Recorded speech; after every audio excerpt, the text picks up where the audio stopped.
ये पैसा अगर और लगाते हैं तो ये कहीं ना कहीं कंपनी के लिए भी बहुत मोटिवेशन की बात होती है। इसका मतलब ये है कि इन्वेस्टर्स जो है वो कहीं ना कहीं कंपनी के अंदर फेथ रखते हैं, तो ये एक कंपनी के लिए बहुत बड़ा पॉजिटिव पॉइंट होता है।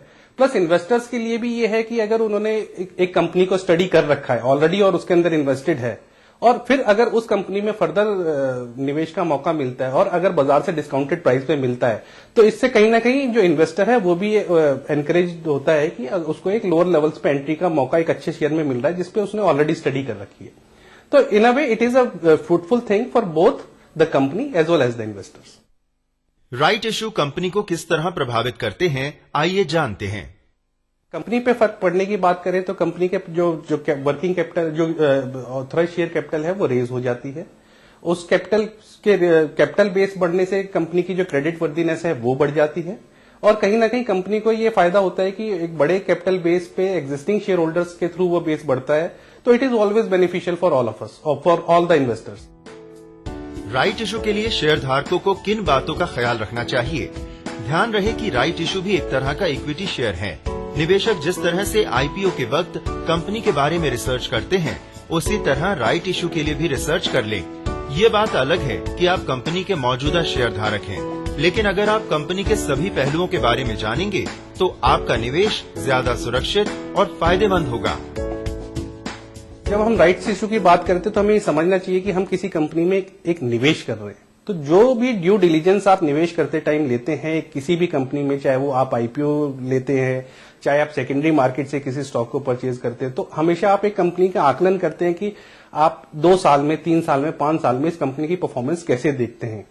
तो उन्हीं सारे पैरामीटर्स के आधार पर आपको किसी भी राइट्स इशू में अप्लाई करने से पहले उस कंपनी के प्रोस्पेक्ट्स को जानना चाहिए, उस कंपनी के वर्किंग प्लान्स को जानना चाहिए, और जब आप फुल्ली कन्विंस्ड हो कि ये कंपनी में ग्रोथ आपको उसमें विजिबिलिटी हो, जब ही आपको उस कंपनी के राइट इशू में अप्लाई करना चाहिए।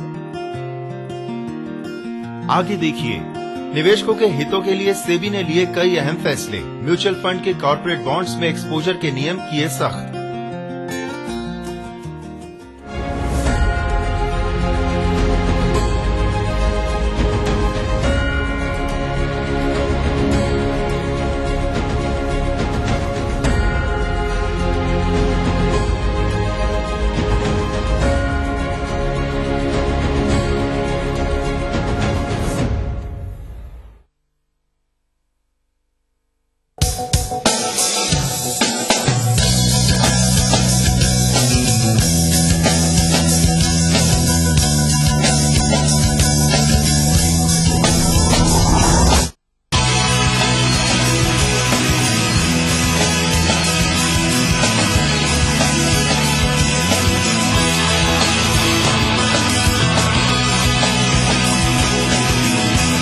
ईटीवी न्यूज, खबर ही जीवन है।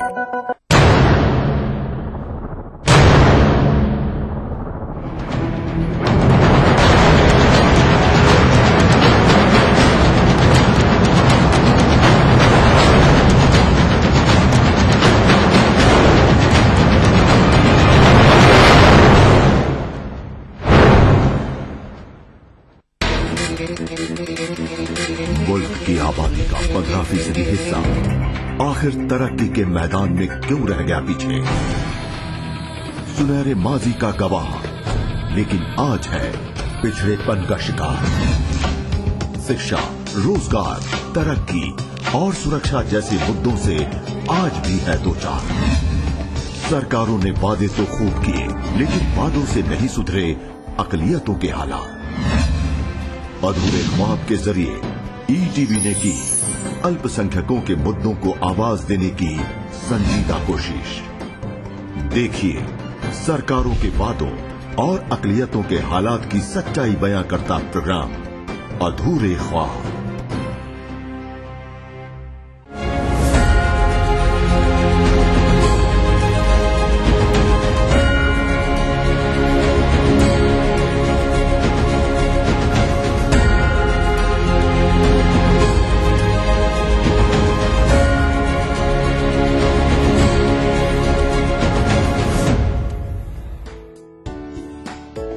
मार्केट रेगुलेटर सेबी ने कई अहम फैसले लिए हैं। सेबी ने कॉर्पोरेट बॉन्ड्स पर सख्ती दिखाते हुए म्यूचुअल फंड को निर्देश दिए हैं कि वो इसमें अपना निवेश कम करें।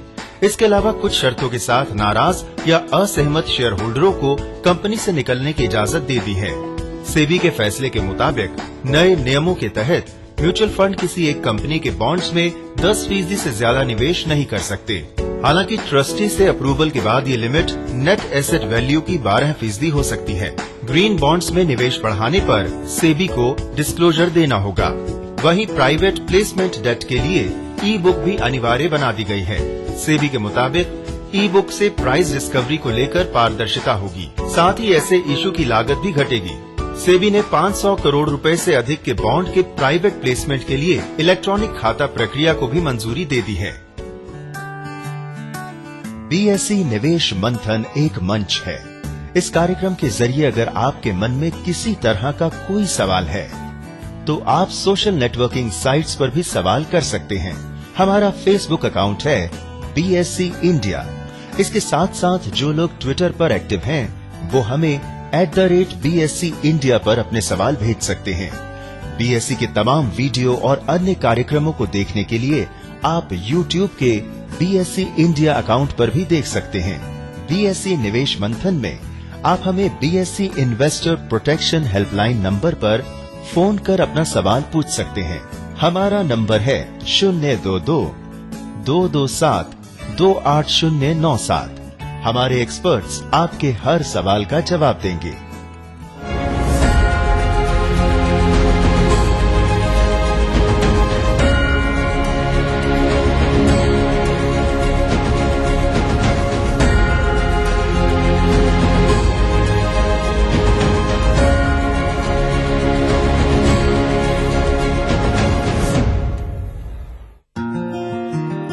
बीएसई इन्वेस्टर प्रोटेक्शन फंड के लिए न्यूज रूम मीडिया की प्रस्तुति।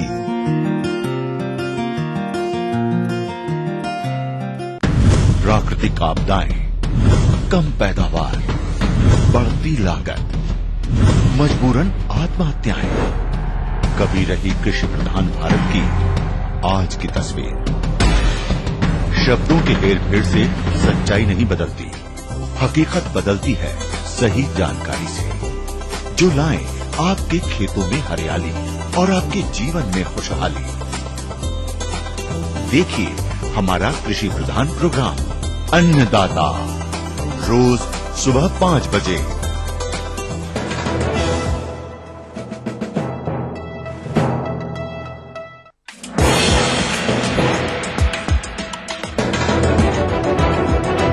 आप देख रहे हैं ईटीवी न्यूज उत्तर प्रदेश उत्तराखंड, खबर ही जीवन है।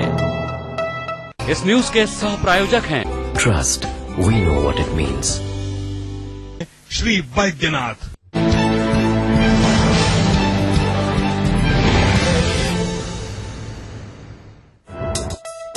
लखीमपुर खीरी में 3 सगी बहनों का बदमाशों ने किया अपहरण, मांगी 50 लाख की फिरौती। बरामदगी के लिए जंगलों में कॉम्बिंग कर रही है पुलिस।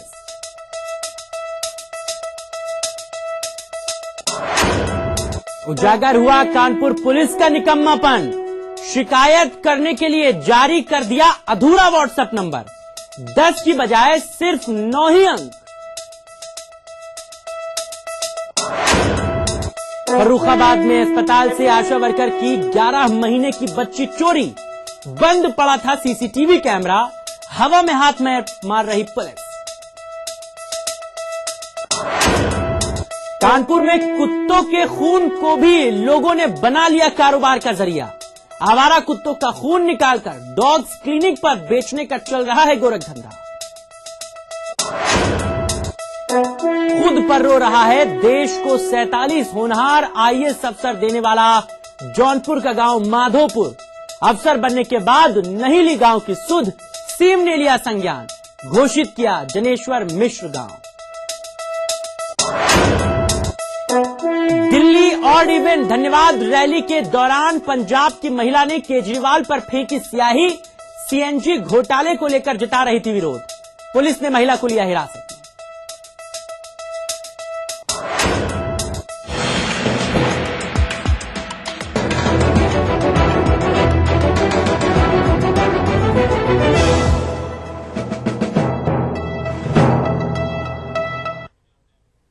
नमस्कार, स्वागत है आपका। आप देख रहे हैं सुपर 6 at 6। आपके साथ मैं हूं शबाब।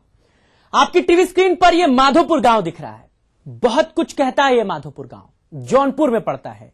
इस माधोपट्टी गांव ने 47 आईएएस अधिकारी दिए हैं। इस गांव के सपूत अपने गांव की माटी को भूल चुके हैं, जिसकी वजह से प्रशासनिक अधिकारी पैदा करने वाला यह गांव विकास की दौड़ में पिछड़े पायदान पर खड़ा है। प्रशासनिक सेवा का सवाल है। संभवतः भारतवर्ष में शायद ही कोई गांव ऐसा हो जहां 47 आईएएस और पीसीएस अधिकारी हों। लेकिन सबसे बड़ी बात ये थी कि अधिकारियों के होते हुए भी इस गांव का जो विकास होना चाहिए था वो नहीं हुआ। यूपी में जौनपुर और जौनपुर में है माधोपुर गांव। इस गांव के 75 घरों ने देश को 47 आईएएस दिए हैं। गांव की माटी ने अफसर बनाया। कोई अमेरिका में है, कोई स्पेन में राजदूत है, कोई तमिलनाडु का मुख्य सचिव है, कोई बिहार का होम सेक्रेटरी है और कोई इसरो में है। ऐसा नहीं है कि ये अफसर आईएएस ही पैदा हुए थे। गांव वालों ने इन्हें अधिकारी बनाया है। लेकिन अधिकारी बनते ही गांव के ये लाल कुर्सी के पीछे भाग गए। तमाम साहिबान विदेश चले गए, लेकिन जिस गांव की माटी ने सपूतों को बड़ा सूरमा बनाया, उस माटी पर आज भी कुत्ते घूमते हैं। लोग शादी विवाह में तो आते हैं, लेकिन किसी को हम लोगों के बारे में कोई चिंता नहीं रही। ये लोग उन लोगों ने इस गांव के बदहाली को देखा है। विकास का कोई क्रम यहाँ कभी न प्रारंभ हुआ और न जो विकास की अपेक्षाएं होती थी एक डेवलप्ड गांव के बारे में, उसके बारे में किसी ने ध्यान नहीं दिया। माधोपुर मजरे में कुल 2500 की आबादी है, जिनमें 800 राजपूत, 200 ब्राह्मण और बाकी आबादी में पिछड़ी और दूसरी जातियां आती हैं। गांव के बेटे देश के सबसे बड़े बड़े नौकरशाह हैं, लेकिन क्या फायदा हुआ पढ़ाने लिखाने का, जब माधोपुर के लोगों के पास इलाज के लिए प्राथमिक स्वास्थ्य केंद्र तक नहीं है। खेल के मैदान, पंचायत घर, बारात, पक्की सड़कें, एम्बुलेंस, स्कूल का सवाल पूछना बेमानी है, जब गांव की करीब 1000 से ज्यादा महिलाएं शौच के लिए आज भी खेतों में जाती हैं। पिछड़ा है बहुत बड़े पैमाने पर यह गद्दीपुर ग्राम सभा जो हमारा है, और सही ढंग से देखा जाए तो इसको पूरे देश में अच्छा होना चाहिए था। बड़ी पीड़ा होती है इस गांव को देख करके। रास्ता भी नहीं है और न पंचायत भवन है और न पशु हमारे यहाँ बीमार होते हैं, मर जाते हैं। औरतें जो है बीमार हो रही हैं, इनको हॉस्पिटल भी नहीं है, जौनपुर ले जाना पड़ता है, बीच में ही कोई दम तोड़ देती हैं। तमाम प्रकार की समस्याएं हैं। हम शपथ नहीं ले पाए हैं। यही गठन हो जाए तो हम पूरा प्रपोजल बना करके हम लेकर के जाएंगे। हम इस पर पूरा विचार करेंगे कि गांव को एक आदर्श गांव के रूप में दिया जाए। जैसे खूबसूरत मोर अपने पैर देखकर रोता है, वैसे ही आईएएस से पटा पड़ा ये गांव अपने पिछड़ेपन पर फूट फूट कर रोता है। नौकरशाही अंधी होती है। अगर आंख होती, नौकरशाही ठीक से काम करती, तो गांव चमक रहा होता। दीपक तले अंधेरा होता है, लेकिन माधोपुर गांव में मरकरी के नीचे अमावस उतर आई है।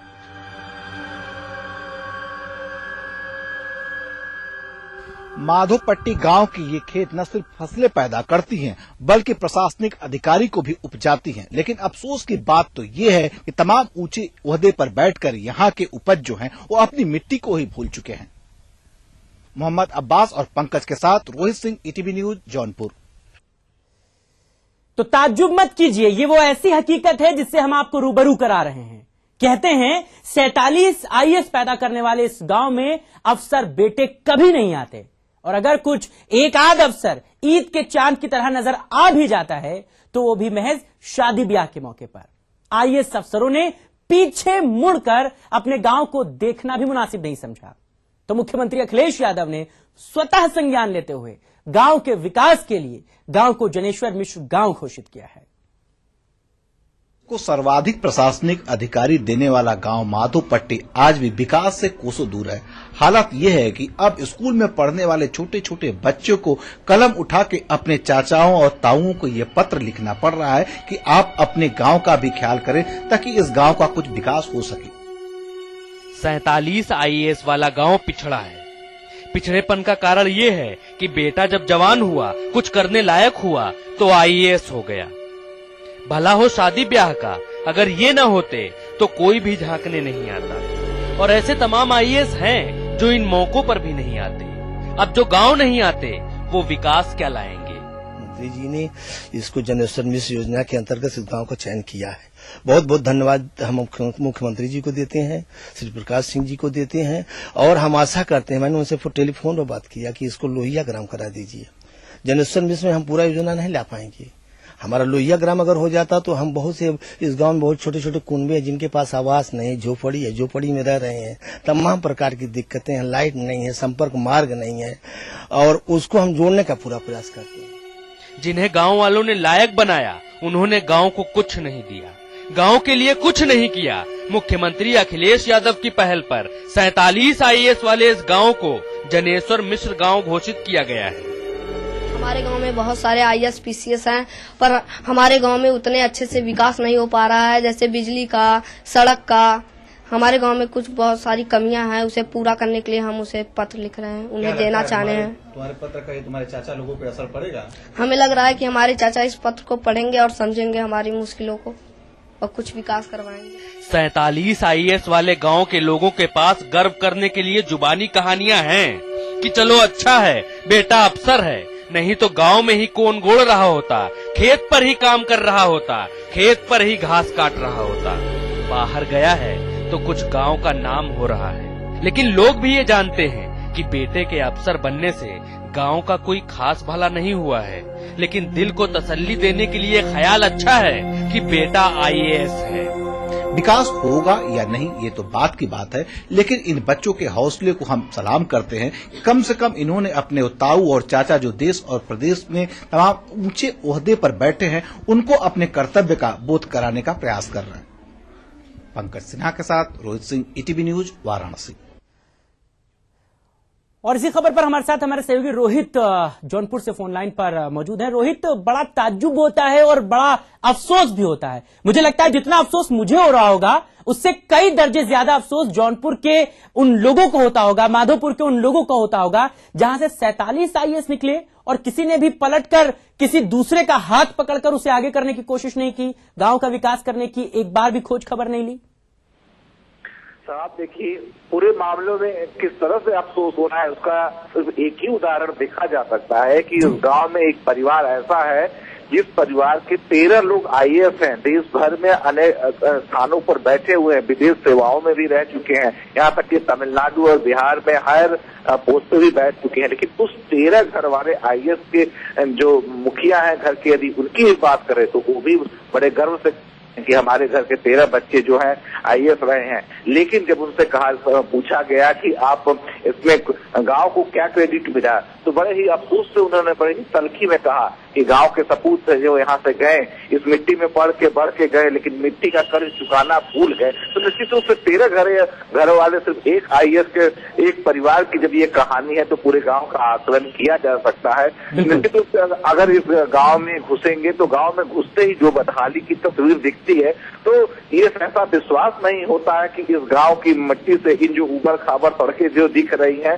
बचपन में 47 आईएएस यहाँ पे चहलकदमी किए हैं, यहाँ खेला है, कूदा है, यहीं की मिट्टी धूल में पल बढ़ के वो देश में जो तमाम जो सरकारी सेवाएं हैं वहाँ पे बैठे हुए हैं और पूरे देश का विकास कर रहे हैं। बल्कि जो प्रदेश और केंद्र की जो सरकारें हैं वो जो विकास करती है उसके सही कहा जाए तो साथ ही ये आईएएस अधिकारी होते हैं। लेकिन बड़े ही दुर्भाग्य और अफसोस की बात है कि अपने ही गांव में दिया नहीं जलाया तो दुनिया भर में वो दिया जला के दूसरों को प्रकाश देकर क्या करेंगे। यही गांव के लोगों का कहना है कि चिराग तले जो अंधेरा होता है। रोहित, मुझे लगता है इन पढ़े लिखे आईएएस से बेहतर कम से कम जौनपुर में मैंने भी देखा है बहुत सारे लोग हैं जो सऊदीया या दुबई या कहीं बाहर कमाने जाते हैं। कम से कम इन पढ़े लिखे आईएएस से बेहतर तो वो जाहिल, वो अनपढ़ लोग हैं, कम से कम वहां से कमाने के बाद अपने घर के बाहर का चबूतरा तो पक्का बनवा देते हैं, अपने गांव में एक पक्का खड़ंजा तो बिछवा देते हैं। एक नहीं दर्जनों उदाहरण है, जौनपुर के ही उदाहरण है। निश्चित रूप से इस गांव में क्या, जौनपुर के आसपास के तमाम गांवों में हमने भ्रमण किया और देखा, लोग दुबई, थाईलैंड, बैंकॉक रहते हैं, वो लोग महज वहां लाख रुपए, 1.5 लाख रुपए नौकरी करते हैं और मजदूरी करते हैं, लेकिन वो भी साल में जब आते हैं तो 1-2 लाख रुपए का सार्वजनिक काम करते हैं। रामलीला का चबूतरा बनवाना हो या स्कूल के सामने कोई चबूतरा बनवाना है, हैंडपंप लगवाना है, तो महज जो छोटी कमाई करते हैं उनका बिल इतना बड़ा है कि वो साल में आते हैं एक बार तो कुछ न कुछ सार्वजनिक रूप से काम करते हैं, अपने घर के सामने साफ सफाई करते हैं, जिसका कहीं न कहीं लाभ गाँव की जनता को मिलता है। लेकिन जैसा कि आपने कहा, निश्चित रूप से एक उन जो IAS अफसर हैं, 47 IAS अफसर, उनसे तो काफी अच्छे कहे जाएंगे कि एक सामान्य नौकरी करने वाले, कोई प्लम्बर है विदेशों में तो कोई सुपरवाइजर है, वो लोग जब अपने गांव में आते हैं तो गांव की तकदीर और तस्वीर को बदलने की कोशिश करते हैं। बहुत सारे उदाहरण हैं। बहुत, मैं जौनपुर का जिक्र इसलिए कर रहा हूं क्योंकि हमारे कई साथी जौनपुर से ताल्लुक रखते हैं जो हमारे साथ काम करते हैं। वो एक बार नहीं 10 बार इस बात का जिक्र करते हैं कि कोई शादी समारोह होता है वो पहुंचते हैं, साथ ही साथ जो गरीब बच्चियां होती हैं जिनकी शादी नहीं हो पा रही होती, वो लोग चंदा करके उनकी शादी कराते हैं, मोहल्लों में हैंडपंप लगवाते हैं क्योंकि उनके प्रधान काम नहीं करवा पाते अपने निजी खर्चे से। ये एक बहुत बड़ी बात है और ये एक नजीर है इन IAS के लिए कि साहब आप तो यहां से निकलकर चले गए, आपने नहीं सोचा आपके पीछे की पीढ़ी क्या करेगी। ये बच्चे जो खत लिख रहे हैं उनको वो कैसे पढ़ पाएंगे। एक प्राइवेट स्कूल के लिए ये तरसता है। 1000 औरतें जिस गांव से शौच के लिए खेत में जाती हो, लानत है ऐसे गांव के IASों पर।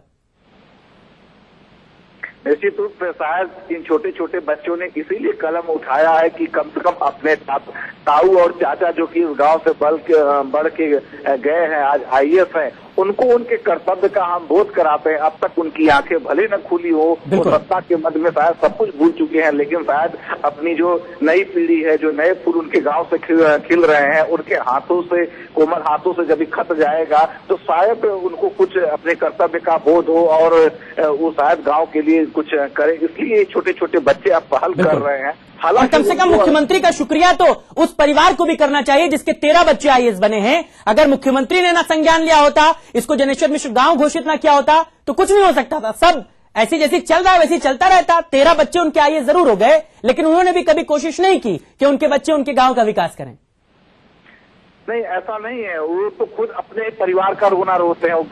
एक तरफ वो गर्व से कहते हैं कि हमारे घर के 13 लोग हैं, लेकिन साथ साथ ही अफसोस इस बात का करते हैं कि 13 लोग जो लोगों ने कभी अपनी मिट्टी का नमक का जो कर्ज है उसको चुकाने की कभी कोशिश नहीं की। सिर्फ शादी ब्याह के मौकों को छोड़ देते हो, कभी गाँव की तरफ झांकना कभी दूर नहीं समझते, कभी हालचाल तक नहीं देते। काफी वो खिन्न नजर आए अपने परिवार के लोगों से, अपने भाइयों से, अपने भतीजियों से जो तमाम देश में बड़े ओहदे पे बैठे हैं। ऐसे अचीवमेंट किस काम के भाई साहब, अगर वो अपने देश के लिए, अपनी माटी के लिए कुछ ना कर सके। लोग तो यही कहेंगे बनके साहब आप चले गए, आपने कभी नहीं सोचा कि पीछे कौन कैसे क्या जिंदगी गुजर बसर कर रहा है। यह आपकी जिम्मेदारी है और आप इससे मुंह नहीं फेर सकते। आप अगर अच्छे ओहदे पे पहुंचे तो यह आपकी और हमारी जिम्मेदारी है कि हम अपने पीछे की पीढ़ी को हाथ बढ़ाकर आगे बढ़ाएं। बहरहाल उम्मीद की जानी चाहिए कि कम से कम गांव के लिए तो अचीवमेंट हो सकता है, लेकिन निजी तौर पर उन IAS के लिए कोई अचीवमेंट नहीं कि उनका गांव एक अदद अस्पताल के लिए तरसता है। उनके गांव की 1000 से ज्यादा महिलाएं खुले में शौच करती हैं। बड़ा गंभीर और सोचनीय सवाल है। आप धन्यवाद इस पूरी बातचीत के लिए और उम्मीद की जानी चाहिए कि कम से कम देर से ही सही ये लोग जागें और अपने गांव के लिए कुछ करें। एक ब्रेक लेंगे, ब्रेक के बाद कुछ और खबरें।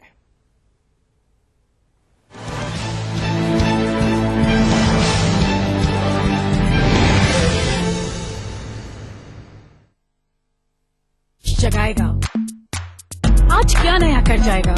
आगे आगे बढ़ता है इंडिया, अमूल दूध पीता है इंडिया, अमूल दूध पीता है इंडिया। आध्यात्मिक नगरी इलाहाबाद, जहां होता है गंगा यमुना सरस्वती का संगम। यहां एक खूबसूरत सपना जीवंत हो रहा है जो आकर्षक एवं भारतीय संस्कृति से भरा है। यूपी SIDC की Saraswati hitech city. UP SIDC ने सरस्वती हाईटेक सिटी को कई जोन्स में बांटा है, जिसमें इंडस्ट्रियल जोन आय का प्रमुख स्रोत होगा और यहां का आधुनिक सुख सुविधाओं से भरा रेसिडेंशियल जोन हर आय वर्ग के लोगों को ध्यान में रखकर बसाया जा रहा है। यहाँ के बेहतरीन एजुकेशनल इंस्टीट्यूट्स आने वाले कल के नायकों की मजबूत बुनियाद बनेंगे।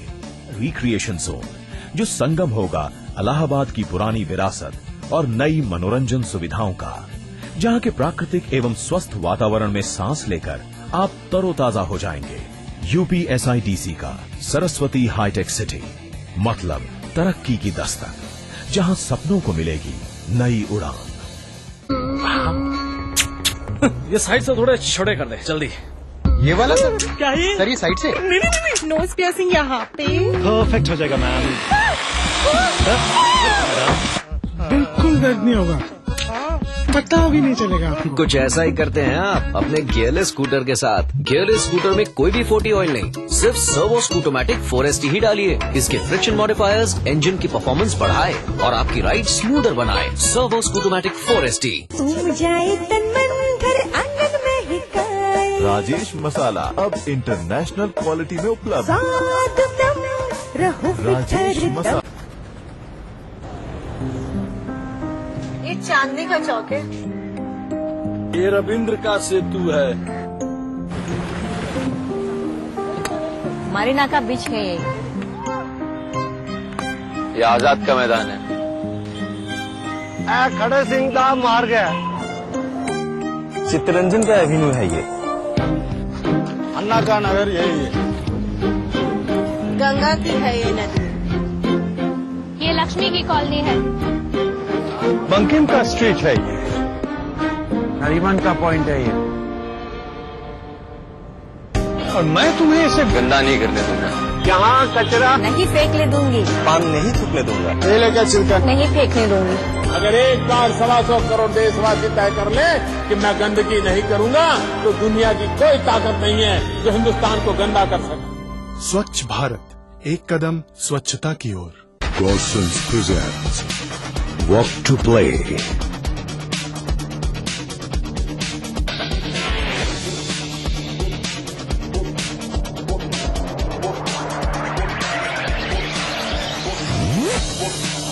Walk to school.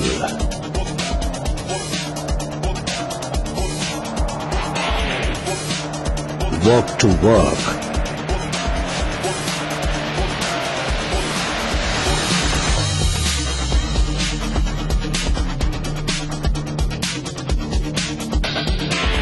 Go City at Great Noida West. सबने पकड़ी साथ में फॉग, खुशबू खुशबू पूरा ब्लॉक। दीदी गुड़िया दादी विक्की कर रहे हैं टॉक। इस नूडल में क्या है, इस नूडल में क्या है? जितने भी खा लो नूडल अब मम्मी नहीं डांटेगी। हेल्थ कॉन्शियस दीदी भी प्लेटे अब चाटेगी। दादी अब ललचाए तो नो छुप छुप के लास्ट बाय। पेश है पतंजलि आटा नूडल्स। इसमें है असली आटा फाइबर और वेजिटेबल्स के गुण। झटपट बनाओ, बेफिक्र खाओ। पतंजलि आटा नूडल्स।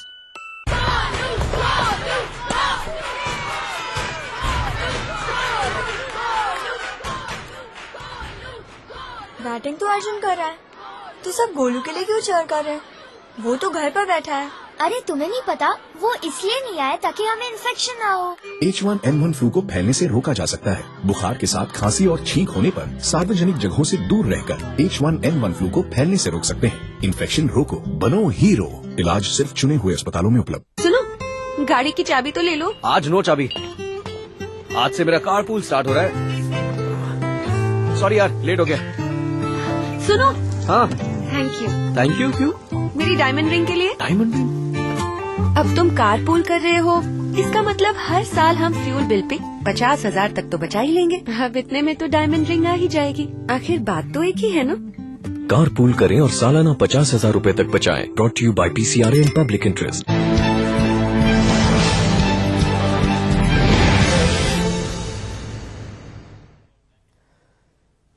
बस्ती में एक किसान ने खेती करने का एक नायाब और नया तरीका खोज निकाला है, जिससे पैदावार बढ़ने के साथ ही किसानों के समय की भी बचत होती है।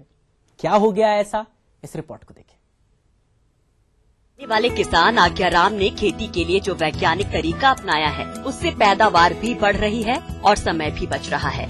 अभी तक गन्ना सिर्फ 6 से 7 फीट तक का ही होता था, लेकिन वैज्ञानिक तरीके से आज्ञाराम ने 16 से 18 फीट तक का लंबा गन्ना उगाया है। इतना ही नहीं, महज 100 ग्राम सरसों से 3 बीघे में खेती करके अच्छे सरसों की पैदावार हो सकती है। ये किसान की अपनी मानसिकता खराब हो चुकी है। अगर वो टेक्निकल खेती करेंगे तो उनको नुकसान कभी नहीं होगा। ये सरसों ट्रांसप्लांटिंग की गई, यानी इसकी रुपाई की गई है। इसके 100 ग्राम बीज से 3 बीघे खेत में रुपाई किया जा सकता है। आज्ञाराम बस्ती के कप्तानगंज ब्लॉक के हरका देवरी गांव के रहने वाले हैं और जिस तरीके से वैज्ञानिक खेती कर रहे हैं उसकी पूरे क्षेत्र में चर्चा है। इसके लिए आज्ञाराम को प्रशस्ति पत्र देकर सम्मानित भी किया जा